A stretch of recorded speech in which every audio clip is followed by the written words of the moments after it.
Hello guys, welcome to 55th episode of global and Indian affairs. तो चलिए जल्दी से 27 जून के करंट इवेंट्स देख लेते हैं। सबसे पहला इवेंट क्या है? Helen Keller day. कब ऑब्जर्व किया जाता है? 27 जून को। बेसिकली 27 जून को हेलन केलर का बर्थ एनिवर्सरी है, ठीक है। और उनका बर्थ हुआ था जून 27 1880 में।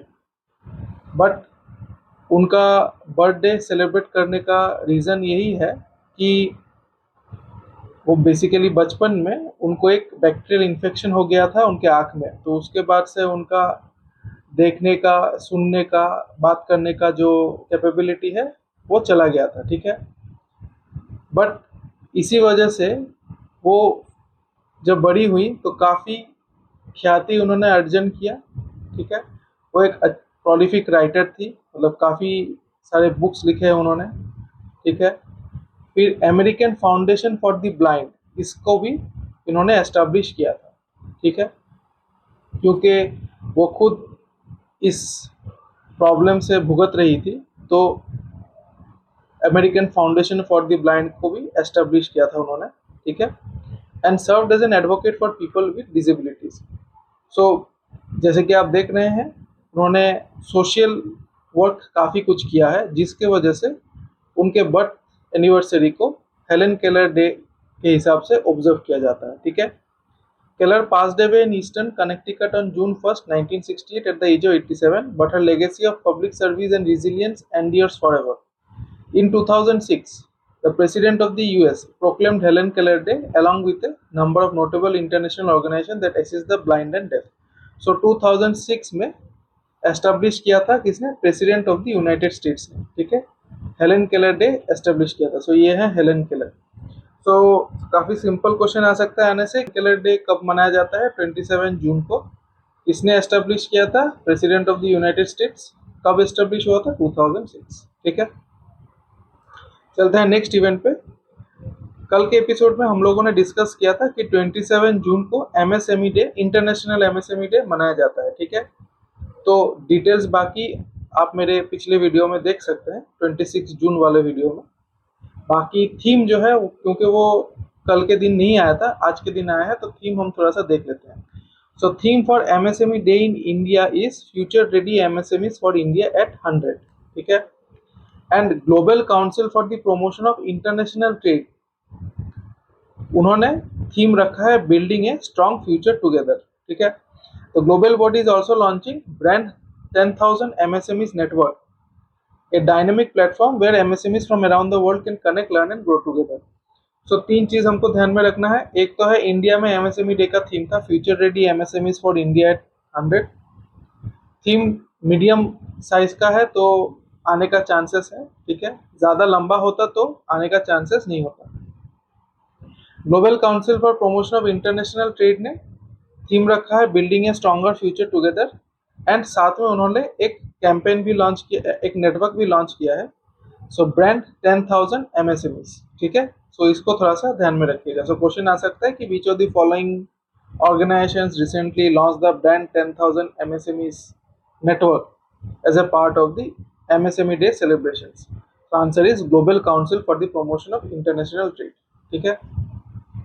चलते हैं नेक्स्ट इवेंट पे।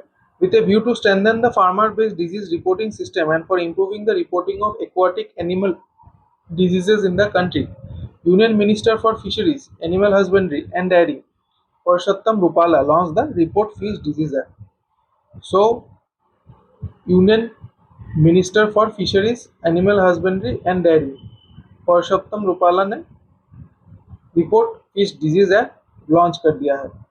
The app has been developed by ICAR NBFGR under National Surveillance Program for Aquatic Animal Diseases funded under Pradhan Matsya Sampada Yojana by the Department of Fisheries, Ministry of Fisheries, Animal Husbandry and Dairy. Anyway, ये हमारे लिए उतना important नहीं है। हमको क्या ध्यान में रखना है? रिपोर्ट फिश डिजीज किसने लॉन्च किया है? पुरुषोत्तम रूपाला या फिर union ministry for fisheries, animal husbandry and dairy, ठीक है। तो इसको थोड़ा सा ध्यान में रखिएगा। चलते हैं नेक्स्ट इवेंट पे। 8th edition of world's largest urban cleanness survey, Swachh Survekshan 2023 मेरा शहर मेरी पहचान, has been launched by ministry of housing and urban affairs. तो ये मेरी शहर मेरा मेरा शहर मेरी पहचान जो कैंपेन है वो हम लोगों ने ऑलरेडी पहले डिस्कस किया था कि ministry of housing and urban affairs ने लॉन्च किया है as a part of the world environment day celebration. मई में हम लोगों ने डिस्कस किया था इसको, ठीक है। तो इसी कैंपेन के अंदर स्वच्छ सर्वेक्षण 2023 का 8th एडिशन भी लॉन्च कर दिया गया है, ठीक है। सो क्वेश्चन ऐसा आ सकता है कि recently the 8th edition of the world's largest urban cleanliness survey Swachh Survekshan 2023 मेरा शहर मेरी पहचान कौन से मिनिस्ट्री ने लॉन्च किया है? Ministry of housing and urban affairs, ठीक है। Survey focuses on waste to wealth and is curated towards processing and scientific management of waste. So theme याद कर लीजिएगा, वेस्ट टू वेल्थ जो है इस सर्वे का थीम है, ठीक है। चलते हैं नेक्स्ट इवेंट पे। Union minister Sarbananda Sonowal launched Sagar Samajik Sahyog. सो सर्बानंद सोनोवाल जी ने लॉन्च कर दिया सागर सामाजिक सहयोग, ठीक है। The new guidelines of corporate social responsibility by the ministry of port shipping and waterways.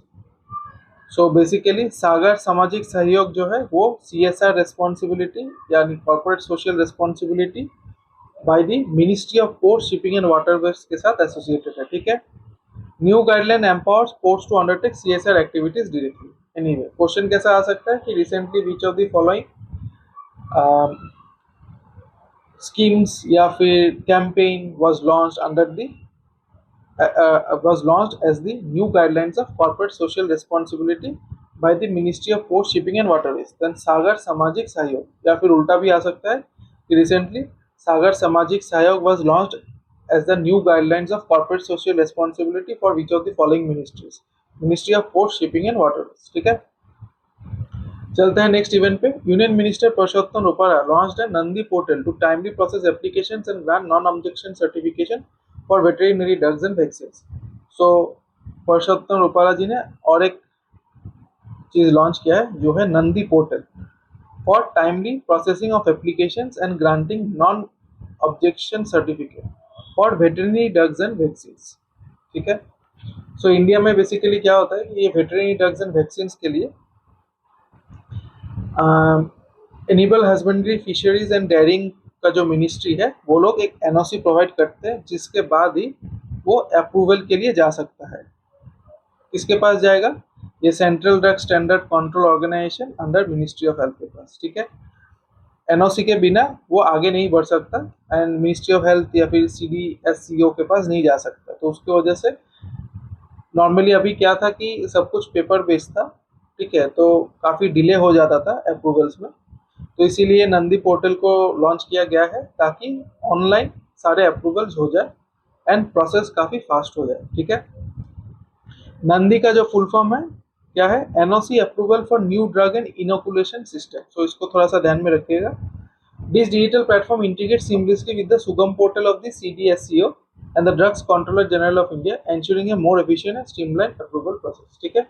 हमको क्या ध्यान में रखना है कि which of the following portals were recently released by या launched by Union Ministry for Fisheries, Animal Husbandry and Dairying for faster grant of non-objection certificates, ठीक है। Answer is Nandi portal. चलते हैं नेक्स्ट इवेंट पे। Department of expenditure under the finance ministry of India has approved the total sum of 56,415 crore to 16 states for the financial year 2023-24। So 56,415 crore का sum जो है 16 states को दिया जाएगा for 2023-24 under the central scheme known as special assistance to states for capital investment 2023-24, ठीक है। सो ये जो है एक तरीके का लोन है जो सेंटर स्टेट को प्रोवाइड करती है फॉर कैपिटल इन्वेस्टमेंट्स, ठीक है। आपको पता ही होगा कि कैपिटल इन्वेस्टमेंट्स में जैसे इंफ्रास्ट्रक्चर आ जाता है, ठीक है, काफ़ी तरीके का, जैसे ट्रांसपोर्ट सेक्टर में, मतलब इंफ्रास्ट्रक्चर में ही वो आ जाएगा। सो ट्रांसपोर्ट सेक्टर में जैसे new kind of vehicles incorporation, फिर एक आपको पता होगा कि कुछ दिन पहले हम लोगों ने डिस्कस किया था यूनिटी मॉल जो नागालैंड में सेटअप किया जा रहा है, ठीक है। So this kind of infrastructures and various other schemes, ठीक है, that leads to development of the state, ठीक है। तो इस सब के लिए लोन प्रोवाइड करती है under the special assistance to state for capital investment, ठीक है। सेंट्रल गवर्नमेंट जो है स्टेट गवर्नमेंट्स को ये लोन प्रोवाइड करती है। तो 2023-24 के लिए 56,415 करोड़ एलोकेट किया गया है for 16 states. The scheme aims to give a periodic boost to the states for the spending of capital investment given by the central government. It is done so by giving states a 50-year interest-free loan up to an overall sum of 1.3 lakh crore. So ये जो loan दिया गया है ये 50-year interest-free loan है, ठीक है। Exam point of view से इंपॉर्टेंट नहीं है, आप जस्ट जनरल नॉलेज के लिए है। जो इंपॉर्टेंट है वो है Bihar receive the highest amount of loan of ₹9,640 crore followed by Madhya Pradesh and West Bengal, ठीक है। सो दो तरीके का क्वेश्चन आ सकता है। एक तो ये है कि कितने स्टेट्स को special assistance to state for capital investment 2023-24 scheme के अंतर्गत 56,415 करोड़ लोन दिया गया है, ठीक है, 16 स्टेट्स को। दूसरा है कि कौन से स्टेट को सबसे ज्यादा लोन मिला है under the special assistance to states for capital investment 2023-24। Bihar को सबसे ज्यादा लोन मिला है, ठीक है। चलते हैं नेक्स्ट इवेंट पे। S&P Global Ratings retain India's GDP growth forecast at 6%, saying India will be the fastest growing economy among Asia Pacific nations. So S&P Global Ratings ने बोला है कि इंडिया का GDP जो है 6% रेट में ग्रो करेगी, ठीक है। Retail inflation is likely to soften to 5% this fiscal from 6.7%। Retail inflation बोल रहा है ये 5% तक जाएगा फ्रॉम 6.7% लास्ट ईयर, ठीक है। Asian emerging market economies remain among the fastest growing ones in the global growth outlook for 2026. In its quarterly economic update for Asia Pacific, S&P Global Ratings forecasted the same growth for Vietnam and Philippines alongside India. So Vietnam and Philippines में ही बोला जा रहा है कि 6% से ही grow करेगा, ठीक है। S&P has lowered the growth forecast for China to 5.2% from 5.5% for 2023. So उन्होंने चाइना का जो ग्रोथ है वो फोरकास्ट रिड्यूस कर दिया है 5.5% से 5.2%। सो ध्यान में रखिएगा, आ सकता है, यही सकता है कि S&P ने ग्रोथ फोरकास्ट फॉर चाइना कितना बोला है फॉर 2023, 5.2%, ठीक है। सो ये क्वार्टरली एस्टिमेट्स होता है, हर क्वार्टर में चेंज हो सकता है। अगले क्वार्टर में हम लोग डिस्कस कर लेंगे जैसे ही न्यूज़ निकलेगा। अभी के लिए 5.2% दिमाग में रखिए, ठीक है। Earlier, the World Bank had projected India's growth for financial year 24, 25 and 26 at 6.3%, 6.4%, 6.5%। ये भी हम लोगों ने डिस्कस किया था, मुझे न्यूज़ आर्टिकल में दिख गया, मैंने सोचा कि एक रिकैप करवा देता हूँ, ठीक है। सो इसको भी ध्यान रख लीजिएगा। चलते हैं नेक्स्ट इवेंट पे। Indian contingent ended its successful special Olympic world games 2023 campaign in Berlin with 202 medals. So आपको पता ही होगा, हम लोगों ने बात किया था special Olympic world games Berlin में होगा 17 से 25 के अंदर। सो इंडिया ने वहाँ पे 202 मेडल हासिल कर लिया है। अभी देखिए एक चीज़ है कि किस कंट्री ने टॉप किया है वो वाला इन्फॉर्मेशन अभी तक आउट नहीं हुआ है। मैंने काफ़ी सारा वेबसाइट्स देखा, इवन स्पेशल ओलंपिक्स का वेबसाइट भी देखा, कुछ इन्फॉर्मेशन डायरेक्टली मुझे नहीं मिला। तो मे बी आगे आने वाले दिन में कुछ ना कुछ आउट होगा तो हम ज़रूर बात कर लेंगे उस पर। और अगर आउट नहीं होता है तो वेल एंड गुड, कुछ एग्जाम में भी क्वेश्चन आने का चांसेस कम हो जाता है, ठीक है। बट अभी के लिए इंडिया का ध्यान में रखिए कि 202 मेडल इंडिया को मिला है। कितना गोल्ड मिला है? 76 गोल्ड मेडल मिला है, 75 सिल्वर मेडल और 51 ब्रॉन्ज मेडल, ठीक है। कितने स्पोर्ट्स हुए थे टोटल इवेंट में? 28 स्पोर्ट्स हुए थे, बट इंडिया ने 16 स्पोर्ट्स में ही पार्टिसिपेट किया था। एंड 2025 में event will be held in Italy and 2027 में event will be held in Australia, ठीक है। तो इसको भी थोड़ा सा ध्यान में रखिएगा। यहाँ पे ई छूट गया मेरा, सॉरी, इसको ग्रामेटिकली वो कर देते हैं थोड़ा सा। सो बी, ठीक है, क्लियर नहीं हो रहा है, एक सेकंड, हाँ माफ कीजिए, इसको थोड़ा सा ठीक कर देते हैं। सो बी, ठीक है, अब ठीक लग रहा है। चलिए नेक्स्ट इवेंट पे चलते हैं। DBS bank India appointed Rajat Verma as MD and head of institutional banking in India. So ये है रजत वर्मा, इनको बना दिया गया MD and head of institutional banking in India. तो इसको थोड़ा सा ध्यान में रखिएगा। DBS बैंक ने रजत वर्मा को अपॉइंट कर लिया as MD and head of institutional banking in India. अच्छा, डीबीएस ग्रुप के सीईओ एंड डायरेक्टर हैं पीयूष गुप्ता, ये है पीयूष गुप्ता। डीबीएस ग्रुप के नॉन एग्जीक्यूटिव चेयरमैन है पीटर सिया, ये है पीटर सिया। डीबीएस बैंक का हेडक्वार्टर है Marina Bay in Singapore. DBS bank was founded on 16 July 1968। ठीक है, सो इससे काफी डायरेक्ट क्वेश्चन आ सकता है, आने से भी बैंकिंग एग्जाम्स के लिए ज्यादा इंपॉर्टेंट लग रहा है मुझे। So MD and head of institutional banking of DBS bank in India, किसको अपॉइंट किया गया? रजत वर्मा को। ठीक है, चलते हैं नेक्स्ट इवेंट पे।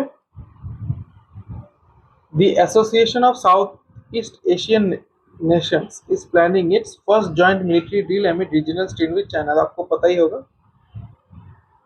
कि एशियन कंट्रीज जो है चाइना का उनके साथ, मतलब चाइना का बेसिकली टेरिटोरियल क्लेम है। सो यहाँ पे मैप हम थोड़ा देख लेते हैं। सो आप अगर देखेंगे, देखिए ये थाईलैंड है, फिर ये चाइना है, ये जो छोटा सा स्टेट है यहाँ पे नाम नहीं लिखा है, ये ताइवान है। ठीक है, फिर यहाँ पे फिलीपींस, ये इंडोनेशिया, ये मलेशिया, ये भी इंडोनेशिया का पार्ट है। सो ये पूरा चीज़ है मलेशिया, इंडोनेशिया, एंड ये है मलेशिया। ठीक है, और ये पोर्शन है वियतनाम। और ये जो रेड लाइन आप देख रहे हैं, ये रेड लाइन है 9 डैश लाइन। ठीक है, और जो भी ग्रीन में आप देख रहे हैं यहाँ पे, सो सारा जो है ये मलेशिया का क्लेम है। सो ये लाइट ग्रीन जो है मलेशिया का क्लेम है। ठीक है, इंडोनेशिया का जो है ये डीप ग्रीन वाला पोर्शन है। रेड लाइन जो है पूरा पूरी ये पोर्शन, ये चाइना का क्लेम है। ठीक है, फिलीपींस का ये छोटा सा क्लेम है यहाँ पे।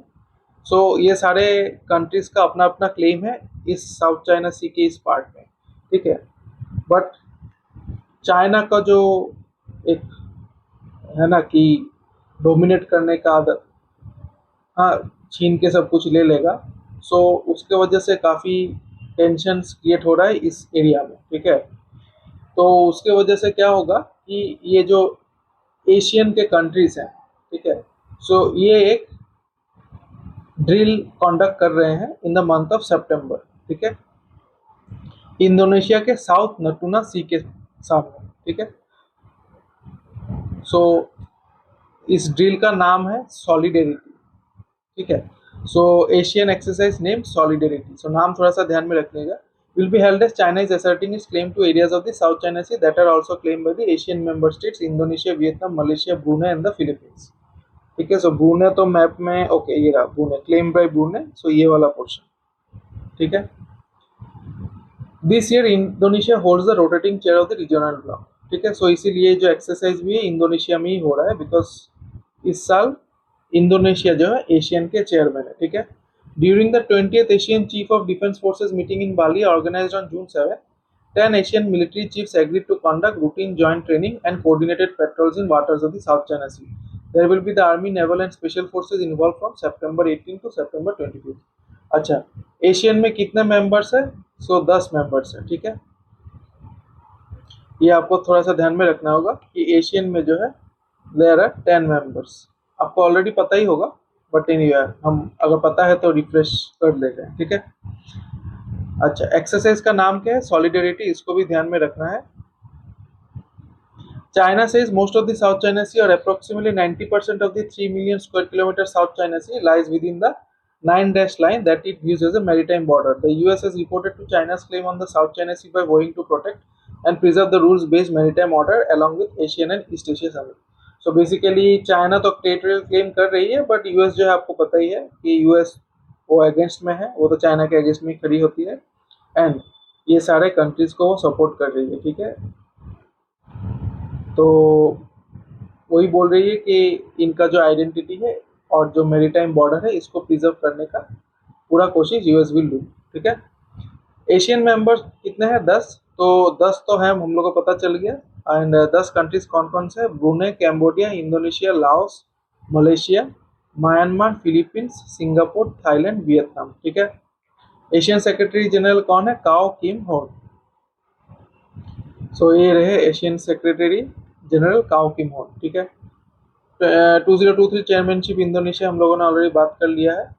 एंड एशियन फॉर्म्ड ऑन 8 अगस्त 1967 by the Bangkok declaration. So इसको थोड़ा सा ध्यान में रखिए। क्वेश्चन कैसा आ सकता है कि which of the following exercise was recently conducted by Asian over the south China sea, ठीक है, सॉलिडेरिटी। बाकी जो भी आएगा वो जनरल अवेयरनेस क्वेश्चन आएगा। अच्छा ये रहा एशियन का फ्लैग, अगर आपको पता नहीं है तो फ्लैग देख लीजिए। चलते हैं नेक्स्ट इवेंट पे।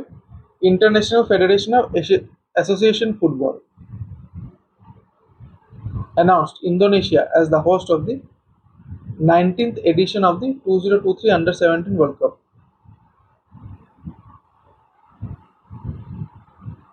अच्छा ये फुल फॉर्म में मेरे को कुछ गड़बड़ लग रहा है, federation of international football association होना चाहिए, ठीक है, उल्टा हो गया है, federation of international football association.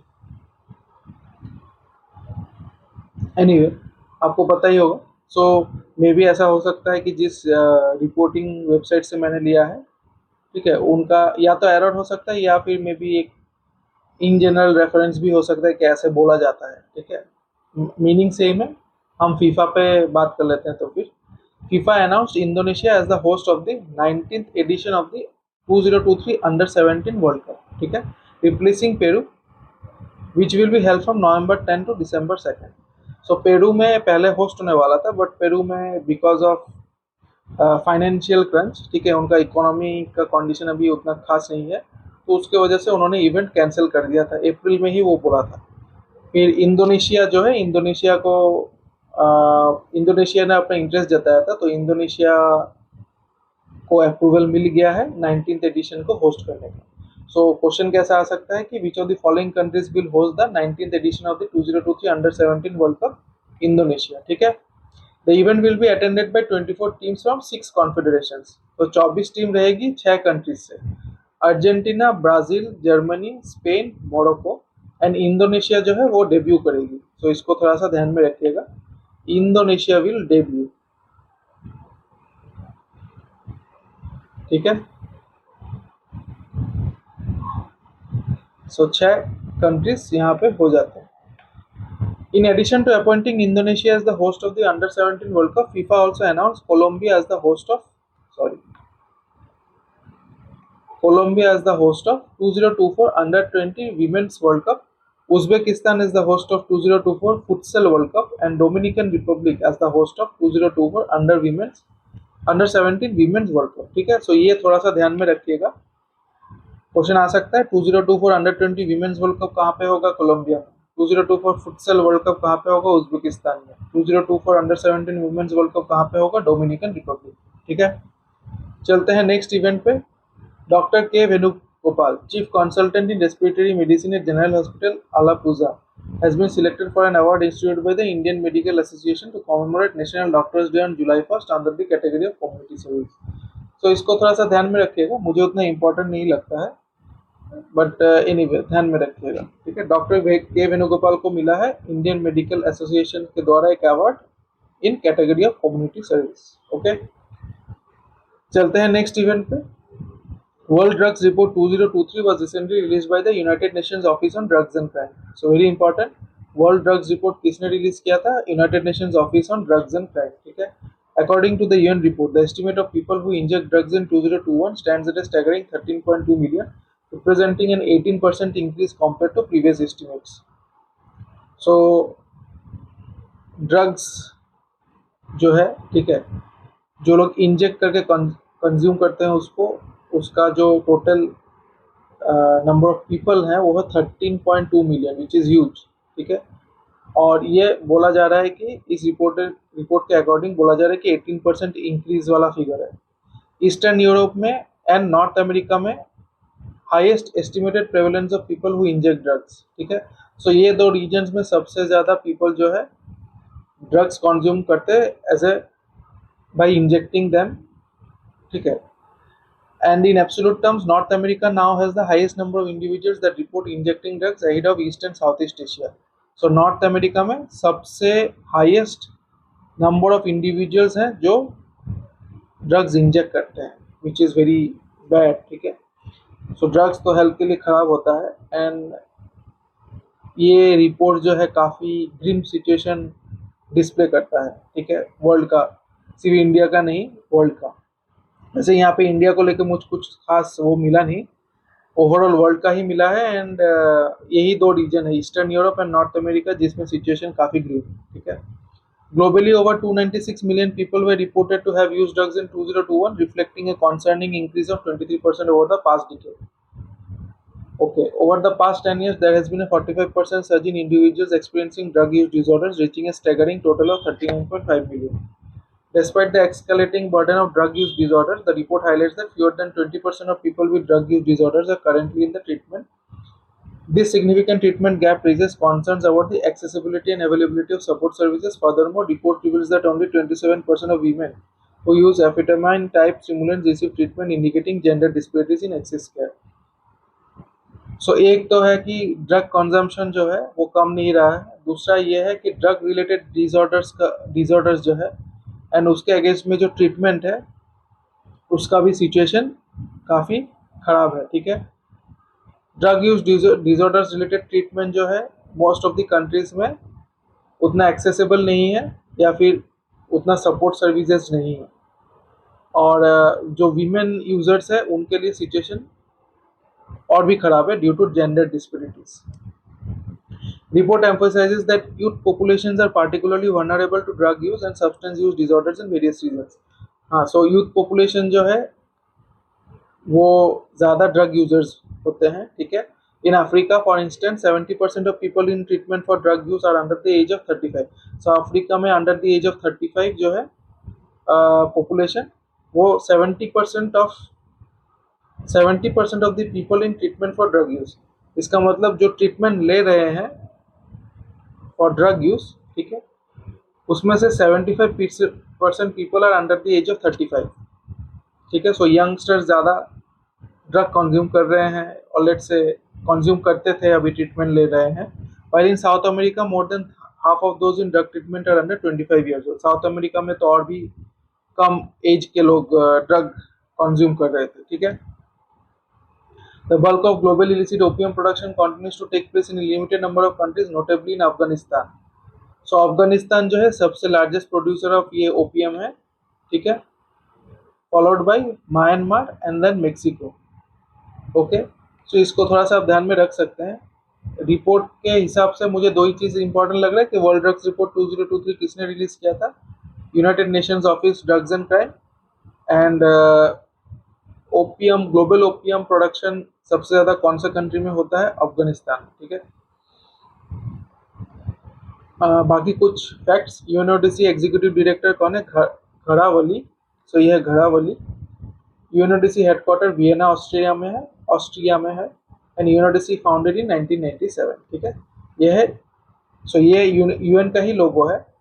लोगो में कोई डिफरेंस नहीं है, जस्ट कि आप वेबसाइट विजिट करेंगे तो ऐसे यूनाइटेड नेशंस लिखा रहता है, office on drugs and crime उसका डिपार्टमेंट लिखा रहता है। ठीक है। चलते हैं नेक्स्ट इवेंट पे। FIFA Council unanimously appointed United States as the host of the new and expanded 32-team FIFA Club World Cup 2025. So FIFA Club World Cup 2025 कहाँ पे होगा? यूनाइटेड स्टेट्स में, ध्यान रखिएगा। Additionally, FIFA Council confirmed that the 74th FIFA Congress due to take place on 17th May 2024 will be hosted in Bangkok, Thailand. तो 74th FIFA Congress कहाँ पे होगा? बैंकॉक, थाईलैंड में। इसको भी ध्यान में रखिएगा। FIFA Beach Soccer World Cup 2024 will take place in UAE from 15 to 25 February 2024। ठीक है।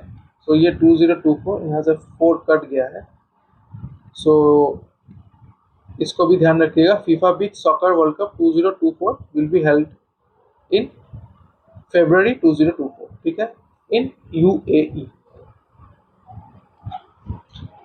सो इस साल होने वाला था, वो इस साल से अगले साल चला गया है। ठीक है।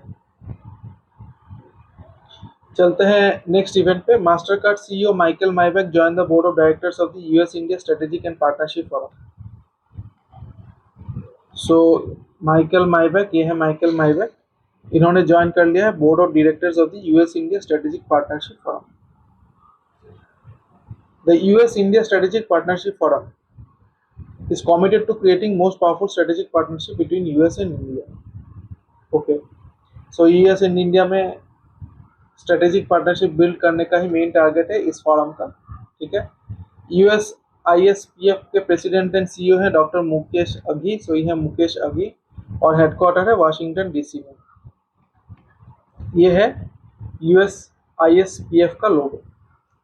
क्वेश्चन कैसा आ सकता है कि who among the following was recently appointed as one of the members of the board of directors of the USISPF? Michael माइवेट, ठीक है। बाकी president and CEO doctor Mukesh Aghi है, हेडक्वार्टर है वाशिंगटन डीसी। चलते हैं नेक्स्ट इवेंट पे, जो कि हमारा लास्ट इवेंट है आज का। Indian economic trade organization appointed Nutan Rungta as the director of the USA east coast chapter. So IETO ने अपॉइंट कर लिया है नूतन रुंगता को director of the east coast USA east coast chapter. This significant development highlights IETO's commitment to expanding its presence and promoting bilateral trade and economic cooperation between India and the US. सो ये है Nutan रुंगता। IETO का president है doctor Asif Iqbal, headquarter है बेंगलुरु में, founded in 2013, और ये है IETO का लोगो। तो क्वेश्चन कैसा आ सकता है कि who among the following was recently appointed as the director of the USA east coast chapter by the IETO? Nutan Rungta, ठीक है।